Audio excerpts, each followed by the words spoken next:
What's going on, everyone? My name is Nicholas Merton here at Data Dash, and today is February 22nd of 2020. Well, folks, I hope you all are having a fantastic day wherever you are, and in today's video, we have the fortunate privilege of sitting down with one of the brightest minds in the cryptocurrency space, and that is no other than David Chaum. Now, for those of you who don't know David, he's not only one of the brightest minds in the world of cryptography with his decades of research and development in the space, but along with that as well, he's the father of eCash, which was the first form of digital payments or cash ever to exist. And I think many people would agree, including myself, that it was a precursor to the inevitable cryptocurrency movement. So David was certainly ahead of his time. Now, I want to go ahead and talk a little bit not only with David about his past, but also what he's looking forward to in the future and working on at the moment. And that's the creation of something known as XX.Network. Now, it's basically, to put it simple, a combination between the desire to be able to send payments as well as receive payments, but also to be able to send messages as well in a privacy-preserving nature. And I think two of these use cases are so important to maintain with a sense of privacy, because I think we understand that money is another form of language. And throughout those two languages, the beliefs that we share, the political stances that we take, as well as what we spend our money on, both of those need to be preserved in private. But in today's world, that's not the reality we live in. So I want to go ahead, without further ado, play a real quick 2-minute video that summarizes the general understanding of what the XX Network is trying to provide, and then we'll dive into this really exciting interview with David Chaum, who is the founder of XX Network. So without further ado, let's go ahead and roll the clip. Messaging and payments apps we're told are free, but actually they are stealing our freedoms. They started by just stealing the economic value of our data, but now they are irreversibly undermining elections, dissent, and the hope for democracy. The problem is that encryption alone does not hide the most revealing data: who talks to whom, when, and from where, the social graph, and other metadata, what I've called the true meta-issue of our times. Because even end-to-end encrypted messages are easily traced by size and timing. 40 years ago, I invented metadata shredding, and only the XX network uses it.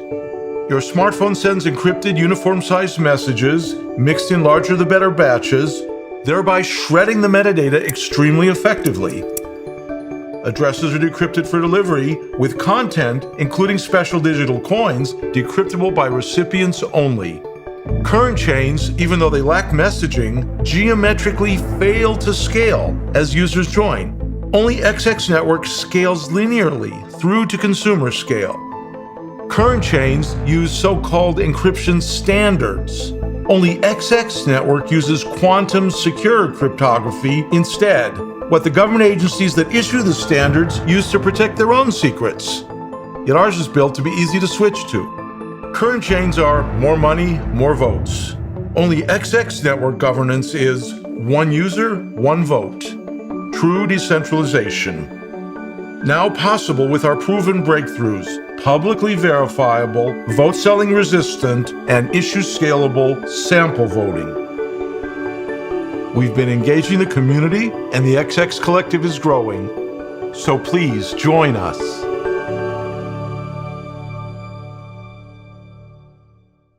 Alrighty, everyone. So in today's interview, I'm sitting down with someone who I've been meaning to chat with for some time. This is David Chaum, who is the founder and CEO of XX Network. Now, this would be one thing to be sitting down with David for creating this new project, which has gotten me very interested. But it's another thing as well to take into account David's past. He has not only been one of the, I would say, fathers of cryptography in this case, working in the cryptographic space for a long time, even founding organizations like the IACR, which have played a huge role in being able to push forward encryption against a lot of the intelligence agencies and those who have tried to suppress privacy in the past. But along with that, he has, many would say, would be probably a father to the cryptocurrency space before cryptocurrencies were even a thing, as he led the way with developing eCash. So, David, it's an absolute privilege to have you here today. I can't wait to talk a little bit more about what you're doing, and thank you for making the time. Oh, pleasure to be with you, Nick. Thanks. So we kind of gave a little bit of a precursor to not only your background, but we also played the introduction video to what you guys are doing over at XX Network and some of the smaller projects umbrellaed under the XX Network. But I want to go ahead and just give you some time to talk a little bit about your past and get to hear a little bit more about what led you towards this passionate journey of fighting for not only encryption, but at its core, privacy. Well, like in the late 70s, if you can believe it. It's a long time ago.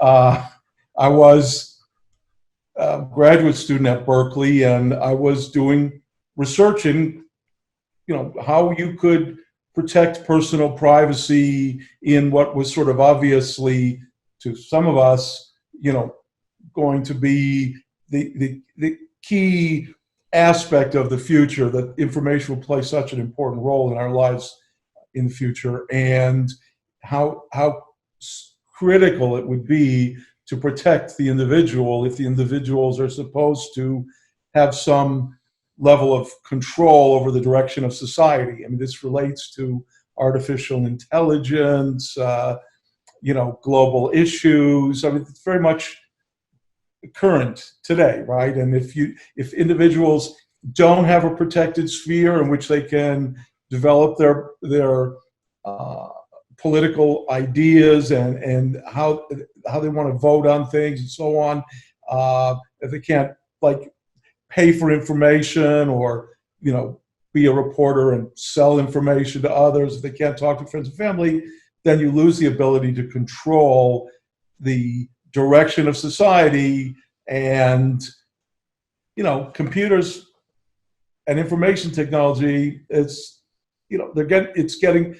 AI is even then we were worried about it, and data accumulates. I mean, that's what brought Western civilization to the point that it's at right now, is we found this scientific method that allowed us to accumulate knowledge, right? To add to and keep information. And it has a downside too, because it can erode the power of and the sanctity and the sovereignty of the individual.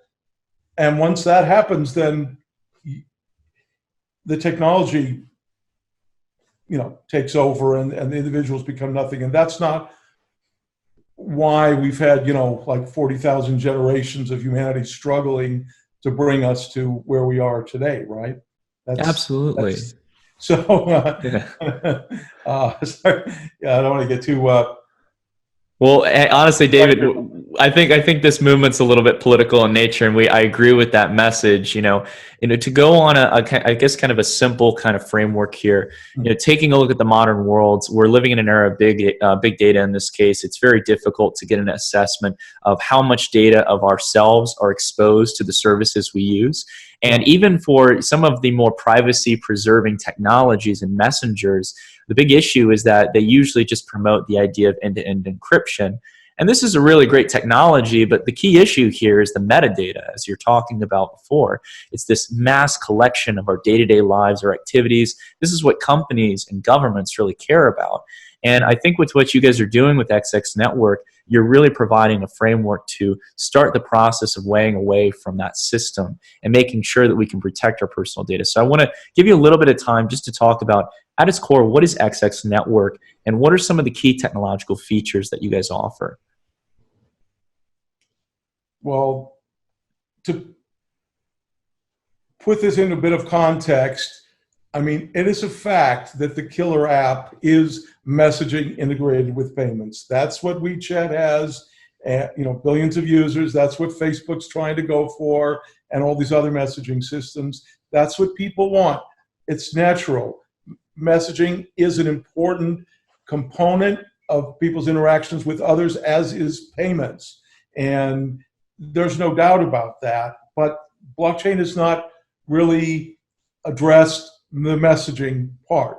So what we've developed is messaging, and our messaging is live in alpha right now. And it's based on a real technological breakthrough, because I invented metadata shredding 40 years ago, and then only after the Snowden revelations did I figure out a way to speed it up by a factor of 1,000, even though there's thousands of articles that reference my original article. No one found a way to speed it up at all.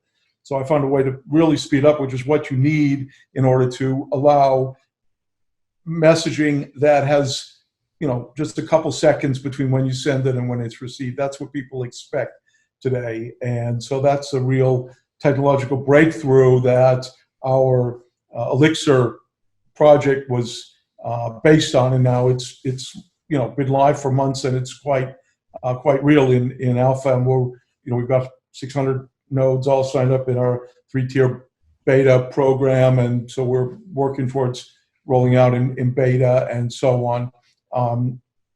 So that's done and well underway on Android and iOS and all that. The other thing is payments.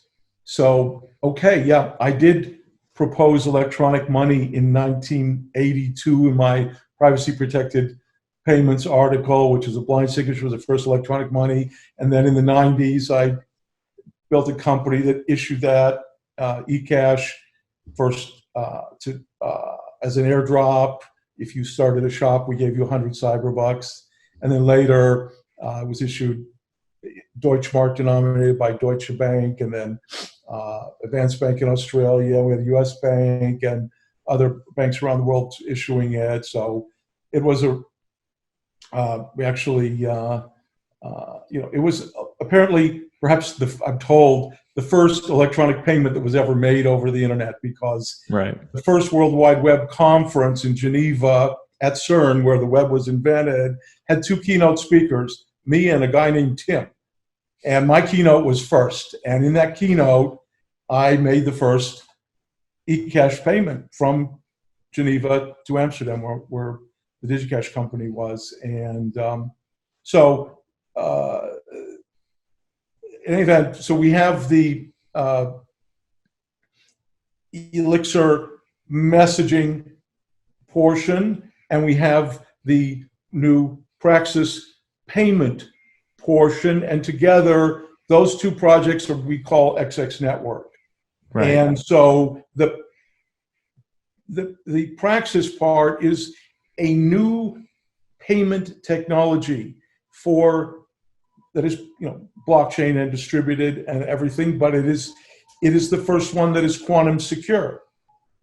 And it is unlike all other blockchain payments, which are much more akin to like a check, where you write a check for a certain amount and money is moved from your account to someone else's account. With the eCash, which I invented in the 80s and which DigiCash issued in the 90s and was issued by banks and so on as well, it works differently. It's much more similar to coins and banknotes. So in other words, instead of just writing the amount of payment in or moving a certain amount from your account to someone else's account, you give a set of coins and notes that adds up to the amount of payment. So to build on that, David, just to clarify it, so that comparison of checks compared to something like coins or notes, it's privacy preserving in a manner. By being able to do it in a quantum resistant way, you're not just simply debiting and crediting an account, but you're having not only something that's quantum resistant and basically in that case censorship resistant, but along with that as well, you have something that is much more privacy preserving. It would be like me handing you a physical cash note over the web, in a sense, if I get that correctly. Right. So the other, there's two kinds of privacy in payments. One is, you can think of it as horizontal, from transaction to transaction to transaction, whether those are linked. And the other is vertical, whether the person making the payment is linked to a particular transaction. And so by using these multiply denominated coins, we break the transaction to transaction linking, so that when we allow people to send those coins over our messaging system, then we approach almost perfect privacy in payments. And then there's a way to actually amp it up to really perfect privacy. So the metric of privacy is perhaps you have to worry about, is the underlying crypto secure? Well, when you're quantum secure, that's pretty secure. Right. We can talk about that. But the other aspect is what is referred to as the anonymity set size. You can't be anonymous by yourself. So you can only be anonymous among a set of people. And so the real question is, how many people could have made that payment? And, tracing those coins back to what size set of participants could be involved in each one of those transactions. But once you get a lot of like containerized values flying around, there's a lot of different people who'll be using 25-cent coins, say, and so that it just mushrooms and you can't really figure out. Yeah, the pool size is so large at that point, in that case, where you start to not be able to determine, or no agency or entity could tell who sent who what. And I think that because it's quantum resistant. Yeah, I think, David, you bring up a very good point in that case, that the more people use it, it actually, in a sense, becomes more private. And that's a very awesome thing about it in this case, where it starts to become a lot more difficult for anyone to actually pull any meaningful data from it. And I think that's... So by using this better type of payments, it already has a certain modicum of privacy built in, and we're able to leverage and amplify that through the privacy in our messaging to achieve true privacy in communication and in payments. And that is strictly what's needed in order to allow people to have a protected private sphere, right? If you cannot make or receive payments, if that undoes all the privacy, if that links you to all the different people you're talking to, then the metadata is revealed and the social graph is revealed, and you're lost. So what you need is both a messaging system that unlinks who talks to who. It hides the metadata of who communicates with whom and when. And then you need a type of coin like that can travel through those networks and not be linked by the amount of payment. Mm-hmm. But basically, to put it more simply, and I think this is something that people wonder about, well, what is this metadata shredding, and why is it, I mean, I think you understand why it's significant. So how does it work? What's really going on with it? Well, it's, in essence, it's about hiding from the network, from anyone who could tap in anywhere, who talks to whom and who pays whom. And so what that means is that you have to do things in batches of uniformly sized messages, and those messages can include payments. So basically, when you send a message in, it has to be assembled into a large batch, then that whole of equally sized batches, so they're not traceable by, you know, when it comes through or how big it is. So they're all uniform containerized packets of message that come in as a batch. When the batch is assembled, then it gets rearranged over and over again by 8 randomly chosen nodes around the world in different jurisdictions. And then it comes out and gets delivered. And so you are now, those messages are hidden in that the entry node, in that batch of input messages. And if the payments are not linkable by amount, so they travel through, when they're received, you can see it's a quantum secure coin with real value, but you don't know where it came from, then you have what's needed, the ability to protect people's messaging and payments for a portion of their life, for the important aspects of their communication with friends, family, developing their opinions and exercising their rights. That doesn't mean that it's not a fail if there's a lot of other tracing when you go outside and the video cameras and other things are traced by Internet of Things and so on. That's all fine. You have a public life, but you also have to have a protected sphere in order to be able to represent yourself in governance. And because if people don't represent themselves in governance, then there's no effective governance, or this governance by a few for the many, or with the help of AI and machines and databases, not good. And we're starting to see the erosion of democracy across the board, because the metadata is not being protected. So we're being misdirected. If you read people's statements about privacy, they also, end-to-end encryption, it's coming, don't worry, your messages are encrypted. That's a lot of in stage magic, I think it's called misdirection. They're sending you to something that's really not the point. The point is, unless you have infrastructure that treats a bunch of messages and payments sort of uniformly and then really randomizes them independently by a number of entities, so that you'd have to break into all those entities in order to trace even one message. Unless you do it that way, you're revealing the social graph. So we're already seeing how this is being used to manipulate elections in many Western countries. And if you go back, it's not just the US election. If you look at the literature, it's dozens of countries where these, companies were, doing this stuff, and now there's bunches of companies doing it. So, so they're destroying democracy, which is already kind of fragile. We're right there at the 50% of people believe in democracy. If you look at the recent report that came out, it's it's not as robust as you might think, except in a few countries like Switzerland and Denmark.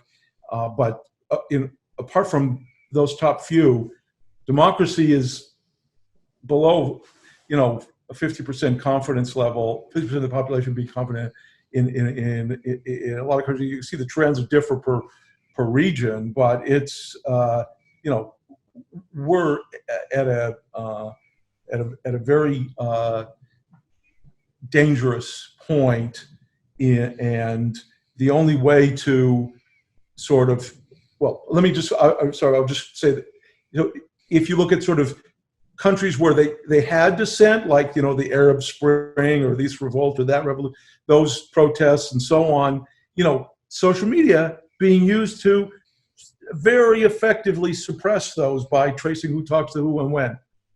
And I just learned that the Occupy movement, now it was revealed that the police were able to take out the exact, leaders of it, and that's why it was destroyed. That's what I heard. But you look at the Arab Spring, it's just, it's just obvious that dissent is futile, because people say, oh, we'll use these apps to organize this. The next thing you know, all the leaders are, targeted. So for that second level where there is protest, the metadata is the key thing, which has made that dissent have exactly the opposite effect that it was intended to have. So that's very much in a bad direction. Then if you look at countries, let's say, where there is a very powerful state and people accept the state's control over social media and so on, it's these days being amped up, for people are now starting to see that they do small things, they get big, penalties.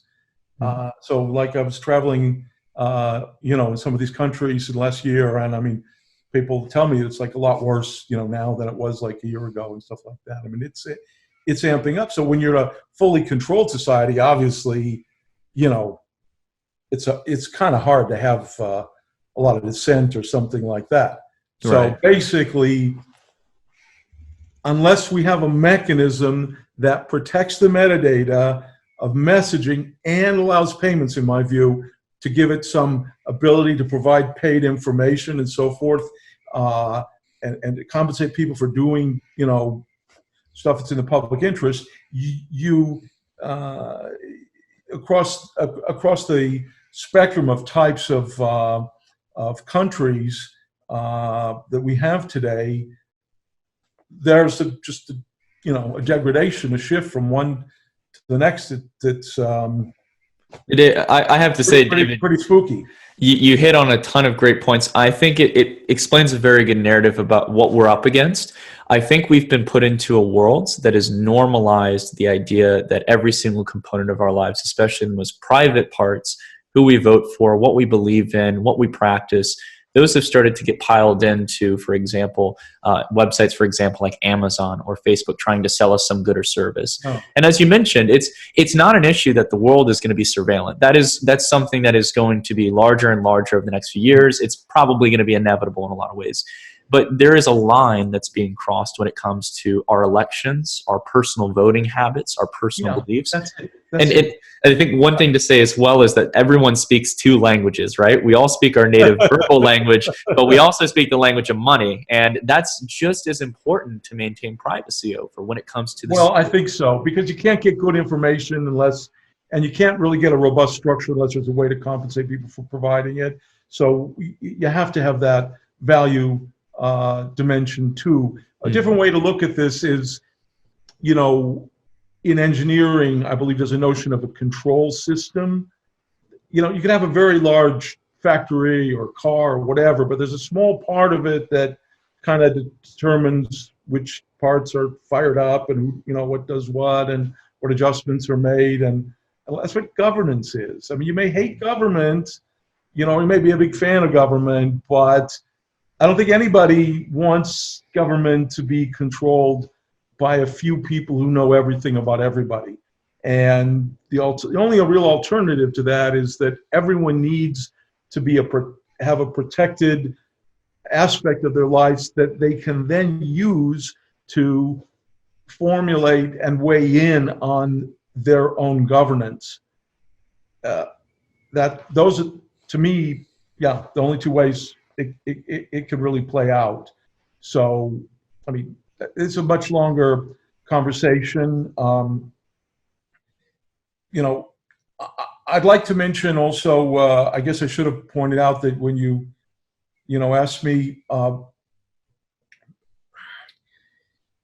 back when I was a graduate student at Berkeley, the National Security Agency had a new director, and he started writing to all kinds of scientific organizations threatening them to not have conferences on cryptography.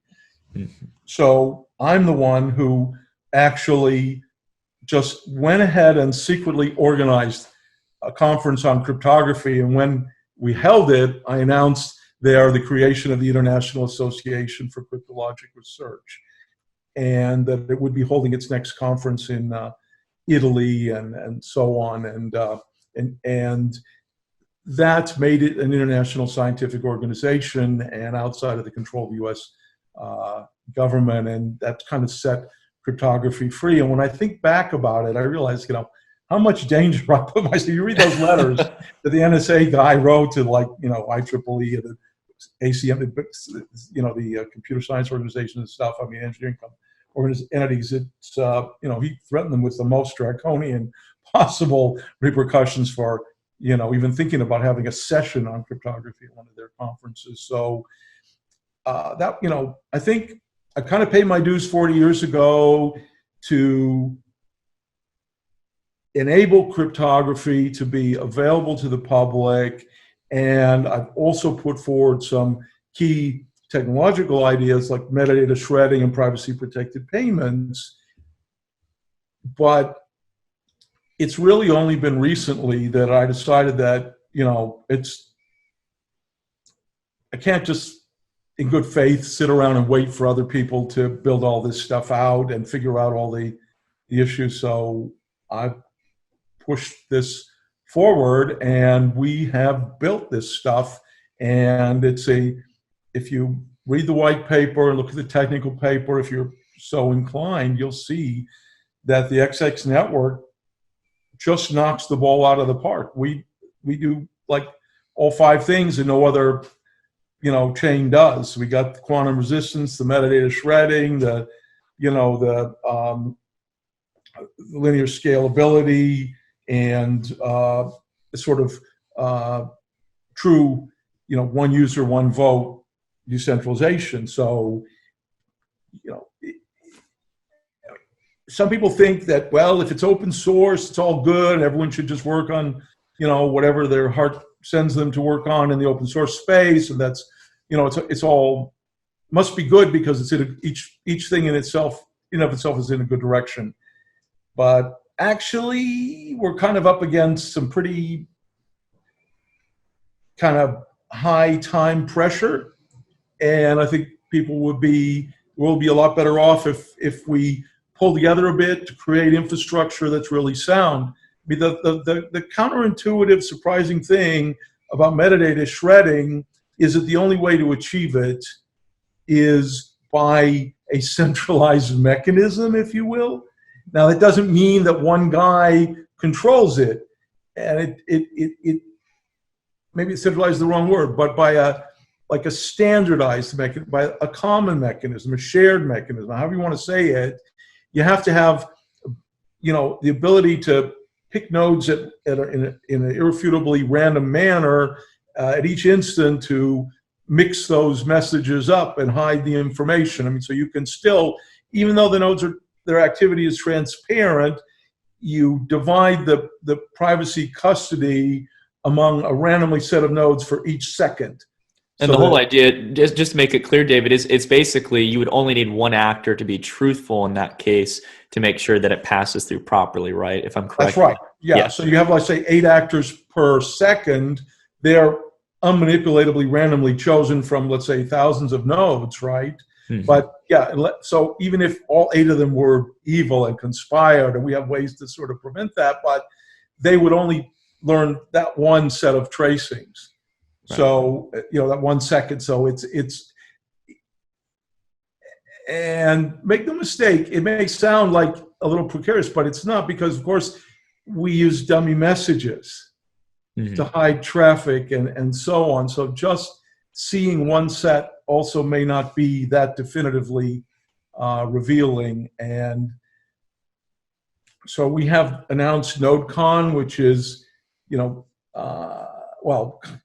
conferences were very popular. I'm hoping there'll be a resurgence of this. But so what we're saying is, well, at a conference or its own event, we have NodeCon, and there, people who've published these keys in advance come, and they are able to meet each other and exchange keys, quantum secure keys in person, pairwise, and meet the other node operators and so on. So you have a much higher bar.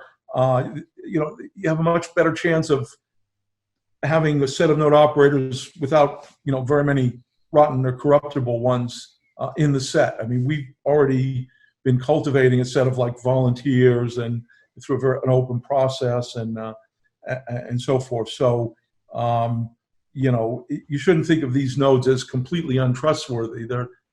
They're making a living off doing this, and they've been in it for a while. And there's the economic incentives as well, David. Sorry, just to butt in, but I think you're right. So you guys have thought about these kind of edge case scenarios, whereas a lot of blockchains don't have those kind of edge cases thought out, and issues can be derived on other blockchains and stuff. So I think that's awesome. You've thought those through in building this. Thanks. It's not that easy to have privacy in a transparent and open network. Right. We found a way to do it that's very effective, quantum resistant, and fast enough. And I've not seen anything else like it. But the point is, that's what is really needed. It is a fact that you need in order to go make messaging integrated with payments. And that's what we have, and no one else has it. And we have it in a way that you cannot take it down just because you can break some weird standard cryptography, or, a lot of chains are based on the most precarious cryptographic assumptions you can imagine. I don't know why, but they just seem to think it's cool to use crazy assumptions that are just not, in cryptography we don't really have strong confidence in. And so, or you could come in and buy a lot of votes and take a chain down, or you could,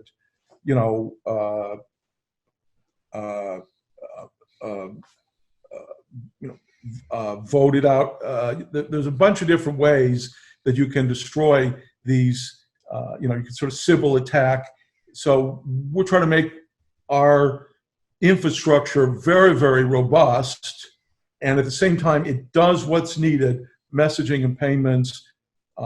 And so I think it would be really great, if this provides an infrastructure for democracy. And it's also, it's kind of what people want to use anyways for all kinds of other stuff, and that's all good, because in a privacy protected messaging and payment system, of course, the more traffic, the more better. Right? Exactly. That's the thing that you want to be. So we can also let other messaging systems white label their traffic through our network, and because we want as much. Yeah.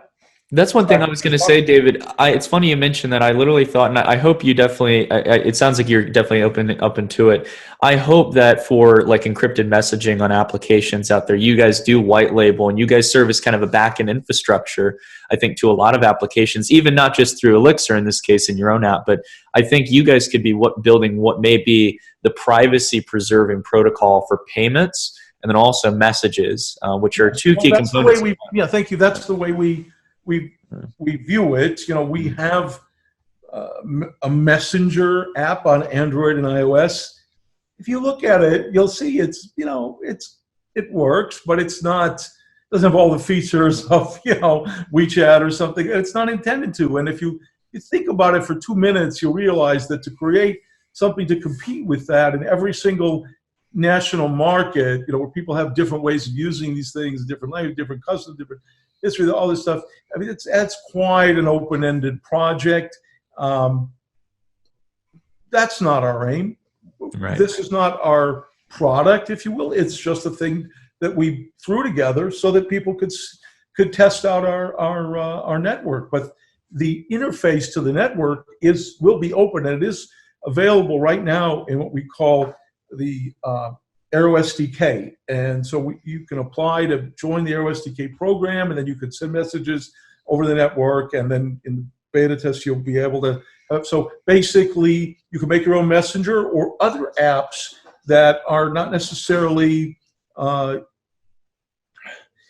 on a smartphone. If you can imagine that there could be a server, let's say, that interfaces to our network and provides a kind of cryptographically secured service. And we've come up with a number of those. So that's a very interesting possibility. So yes, we do view this as just, you know, it's just a piece of infrastructure. And, you know, just messaging or just payments infrastructure isn't enough. You need both. They have to fit together because either one could undo the metadata shredding of the other. Right. David, I got to say, I love the vision in this case of expanding out even beyond those kind of two core elements of both money and then also communication. And I want to make sure, I just want to reassess to everyone who's watching that we'll have all of the links you guys will need to learn more about the XX.Network, to test out the application for Elixir. I got to tell David, I think honestly, your guys' application, though it's simple in function, I think that's what most people need, something, of course, to meet the two objectives that you're offering. The design is very clean. That's coming from someone like myself. I'm really picky when it comes to user experience and design. I like it. And I just have to say, more than anything, on the point you brought up earlier, I think one thing, you know, when we take a look at those open source efforts you were referring to earlier, even though they come with good intentions, you could take, for example, for a look at Linux, for example, though they might have mild success to some degree, and though a lot of the systems in the cryptocurrency space have mild success, we need to be able to build something that will allow private companies in this case to go out and scale it out even further. And that's exactly what I think you guys are doing with the XX.Network. You've built a system, a framework, and a protocol to allow people to grow it. You're not trying to take the objective, as you said, of trying to build a front-end interface in this case. Right. You know, yeah, it's interesting that you mentioned, I mean, you know, I knew Richard Stallman when I was a graduate student at Berkeley, you know. He'd come visit and talk to me. And I mean, if you look at the whole open source movement, there's a lot of good things about it. A lot of good intention went into it, but you and I aren't talking over a system where the user interface is a part of that. So, okay, all these big companies are happily using all this free software in their back end, but they're controlling the user interface. And they're exploiting us in all these ways as a result. So what you need is a focus on the open source infrastructure that people can tie directly to and benefit from, and not, you know, gratuitously providing the infrastructure to the powers that be so they can put a thin layer around it and own the whole world, right?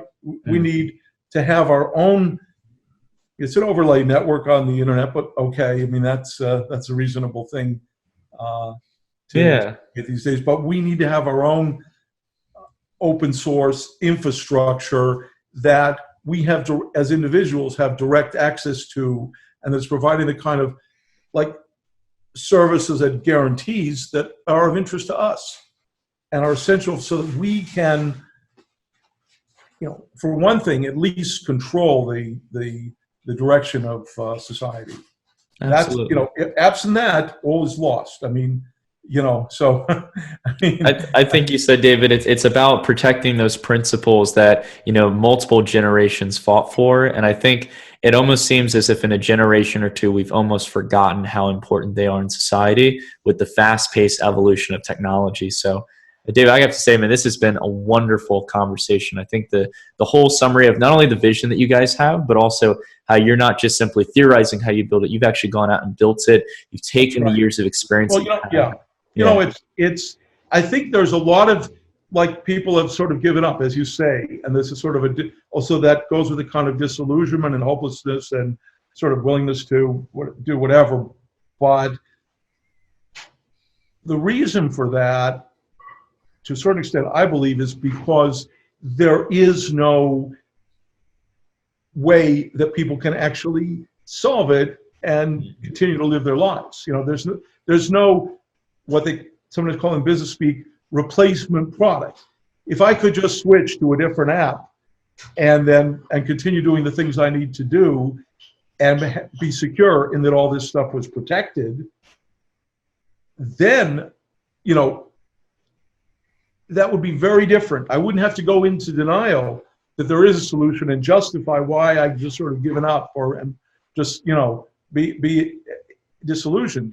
So what we're trying to congeal is a clear, crisply focused, sufficient, so adequate mechanism to solve these key problems.